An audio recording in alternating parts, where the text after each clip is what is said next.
Hey everyone, I hope you're well. Today I'm going to be talking about what I think to be the top 10 weapons in Season 8 of Apex Legends, starting from the bottom, going all of the way to the top. Now, these are my own opinions, but I think for the most part you will agree. So, starting at number 10, we have the Charge Rifle.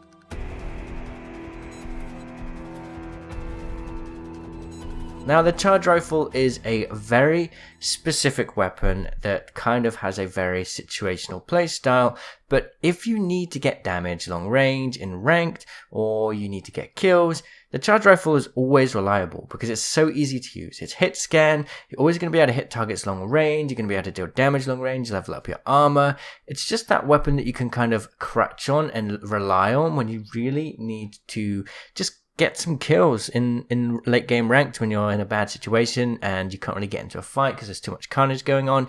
It's a cheesy weapon, but it works. It's annoying to fight against, and yes, you do need to deal with having a little amount of ammo, and it does eat up a lot of ammo, but at the end of the day, it does what it does very well, which is securing you kills in rank. That's super important, and then you can just throw it away for another weapon. Next, we have the Triple Take at number 9.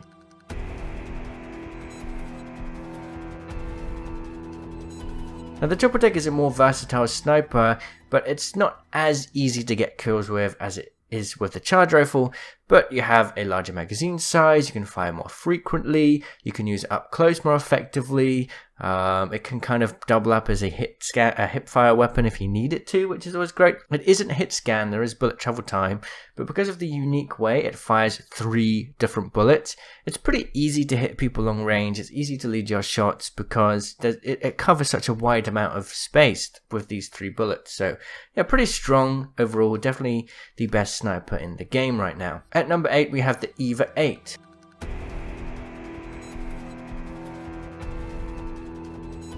The EVA 8 is a very strong weapon in the fact that, well, it's a shotgun, so you're able to get up close and deal damage really well. A lot of the game is going to focus about movement and abilities right now, and when you can use your movement to kind of get up close in people's faces, then the EVA 8 is going to do wonders. It's more forgiving than the MASTIFF because you don't need the ADS to kind of reduce the spread, but on the flip side, it's not quite as powerful. You're not going to get such stronger hitting hits with the EVA 8 as you are with the MASTIFF, and that's why the MASTIFF is higher in this list. It's more reliable, easier to use. Kind of compare it to like the Volt versus the R9. The MASTIFF is the stronger weapon.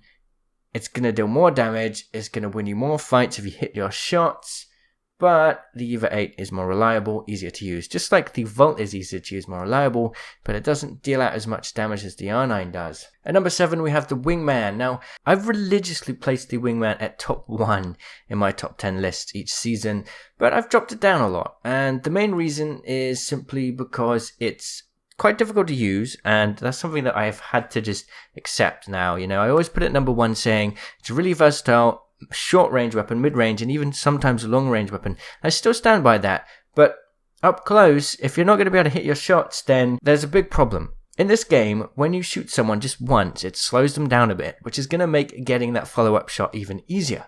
With a full auto weapon where you can fire more frequently, it's going to be very easy to get 1 or 2 shots off so that they're slowing down, so you can then follow up with more easy shots. If you don't hit your shots with a Wingman, you're just not going to hit your shots. And with people getting better with movement up close, it's just really hard to use. Really, really strong if you can hit your shots, but it's getting harder and harder to have a reliable Wingman aim as people are getting better with strafing, moving, and shooting all at the same time. So that's why I've brought the Wingman down. It's still a really good weapon to poke long range, but I do think there are better alternatives now, especially with the Anvil receiver being back. So, next up we have the Volt.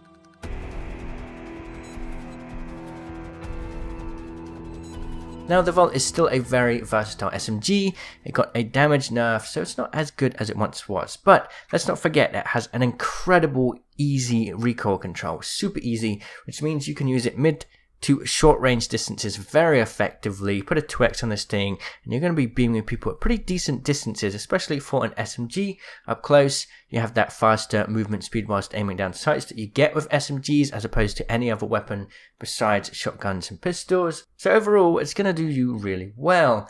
It does fall off in DPS though, and that is kind of a bit of a shame, and that's why there are other weapons in this list, such as the R9 and the R301 and Flatline, which are ranked higher. Next up, we have the Spitfire.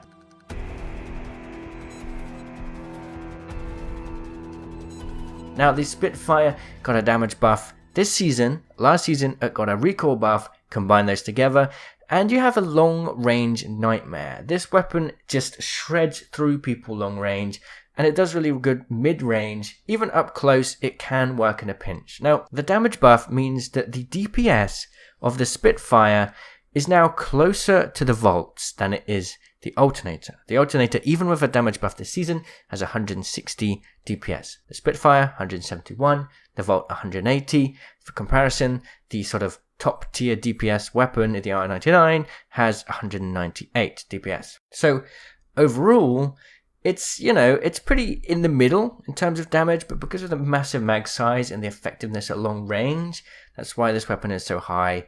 It's really easy to use. It's really annoying to fight against, and I think that, you know, why is it bad? Give me a reason why you think the Spitfire is bad, because I know a lot of people are going to disagree with this choice and this placement, but why is the Spitfire bad? Give me a reason why, because I can't think of one. Yes, you get slow ADS speed, but the hipfire super up close isn't too bad, and the reason why it's not ranked higher is because, yes, it has a weakness up close, but it more than makes up for it for its mid to long range engagements. On Kings Canyon, that's kind of important because you need to be able to take fights at a slightly longer distance so that you don't get too involved and get third partied, 4th, 5th, 6th, 95th partied, you know? And number 4, we have the Flatline.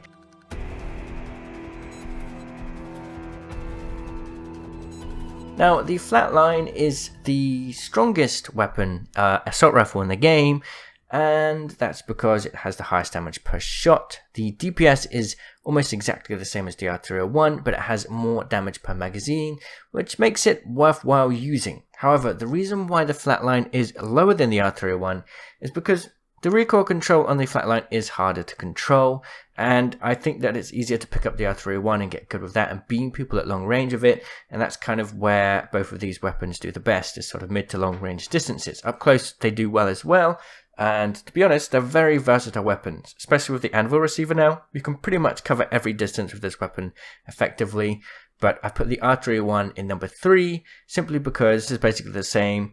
Damage per mag is lower, but the recoil control is much easier to control, so for me, it's just easier to use. Number 2, we have the R9.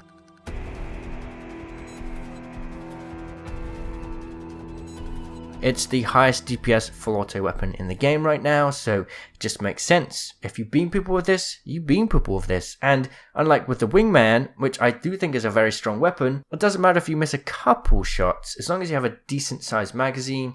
Once you get those couple shots on a target, it is going to slow them down, as all bullets do slow players in this game.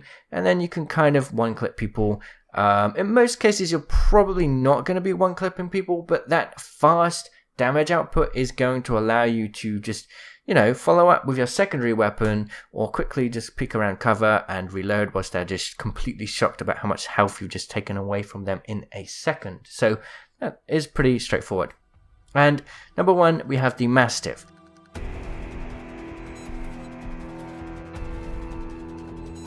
Now, it does feel like if you go up against a Mastiff close range, the only real thing that you're going to be able to contend with it is the Mastiff. It has such a high damage per shot when it hits that if you can get good with this weapon, it's really going to do wonders. And we're starting to see more people become more effective at sort of just using movement to engage, right? People are getting really good at wall jumping now, really good at just general strafing. So most people have a Mastiff, right? And I really do think that it should be nerfed, to be honest.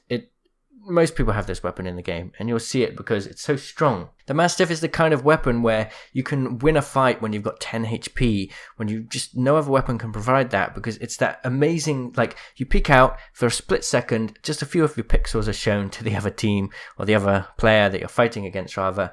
You shoot them, and they get knocked, and then you go behind cover and rinse and repeat, and it can win you fights, it can win you games in dire situations because of the super high damage per shot. Now, you know, no other weapon can really do that up close. Sure, snipers can do a lot of damage, but they're hard to use, much harder to use up close. So yeah, Mastiff, super top tier. And that's my list. So thank you all for watching. If you want to learn more about the different weapons in this game, I did make a video ranking and explaining all of them. There'll be a card on screen now. Yeah, thank you so much for watching. I'll see you all in the comments. Cheerio.